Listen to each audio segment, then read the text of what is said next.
All right, let's talk about Social Security. But we're not here to get into a political debate. Nope. We're going to look at a simple mathematical reality that's already written into law. Let's just dive right in. There's a specific year that should be on everyone's radar, whether you realize it or not. And that year is 2033. And when we hit that year, something is set to happen. It's automatic, based on the law as it's written right now.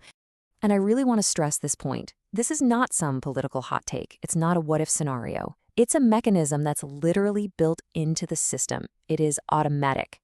And that automatic change, well, according to the official projections, it's an across-the-board reduction in all Social Security benefits by about 23%. So what on earth does that actually mean? And seriously, how is that even possible? Okay, to really get our heads around that number, we first have to tackle the single biggest myth about how Social Security works. I'm sure you've heard it a million times, right? People saying Social Security is going bankrupt, or it's just plain running out of money. The big fear is that one day the checks just stop. But that's not actually what the projections show, because that's not how the system is funded. Think of it like this. Social Security basically has two pockets it pulls money from. The first pocket is filled by ongoing payroll taxes. That's the money coming out of paychecks from everyone working today. The second pocket is the trust fund reserve. You can think of this as a giant savings account, built up over decades when the system was actually taking in more money than it was paying out. And this is the key right here. That trust fund, that big savings account, it was specifically designed to be a gap filler. See, for years now, the money coming in from payroll taxes hasn't been quite enough to cover 100% of the benefits that have been promised. So we've been dipping into the trust fund to make up the difference. So this timeline really lays it all out. Right now, we're in this phase where payroll taxes plus withdrawals from that savings account cover all the benefits just fine.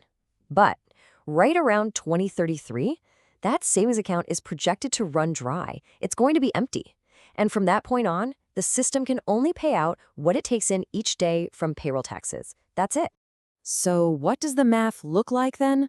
Well, the projections show that the money coming in from taxes will only be enough to cover about 77% of what's been promised to retirees. That leaves this 23% gap. And the law is crystal clear. The system cannot legally pay out more money than it has. So what happens? An automatic 23% cut for everybody. No vote needed. Okay.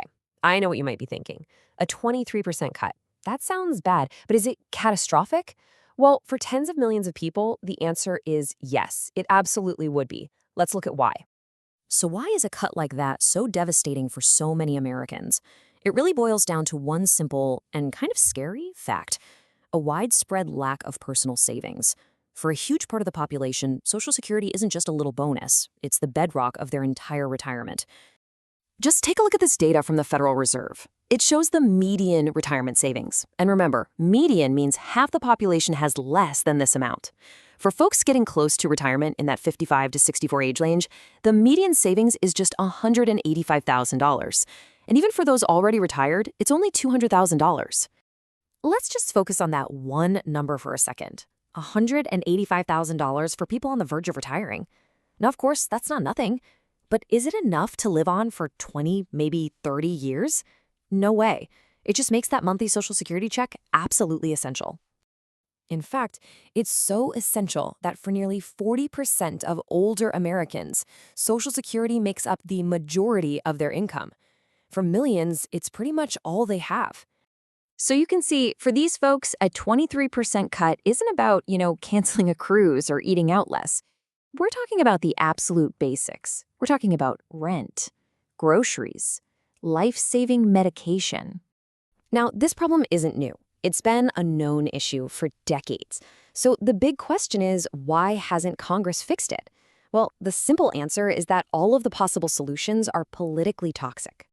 I mean, there are really only three main levers they can pull, right? You can raise payroll taxes on all the people working now. You can pass a law to reduce benefits ahead of time instead of just letting it happen automatically, or you can raise the full retirement age again. You can see why none of those are big vote getters.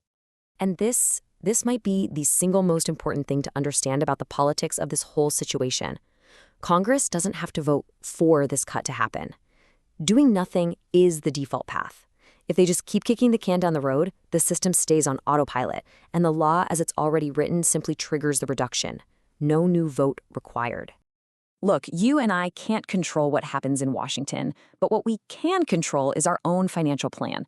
So let's shift gears and focus on the practical, actionable things you can actually do to prepare.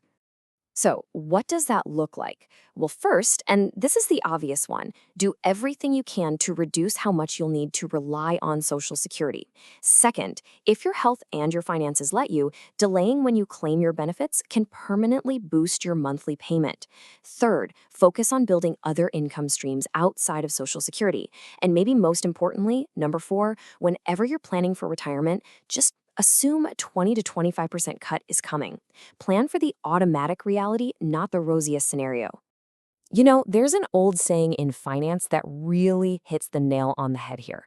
Any retirement plan that's built on pure optimism, just hoping for the best, is the first one to fail. But a plan built with a margin of safety, one that accounts for things going wrong, that's the one that survives. Because at the end of the day, this whole thing isn't really about politics or feelings. It's just arithmetic. And math? Well, math does not negotiate. Now look, could Congress get its act together between now and 2033 and change all this? Sure they could. But being prepared is always, always better than being surprised. So the real question this leaves us with isn't about Congress. It's about you. How prepared is your plan for this mathematical reality?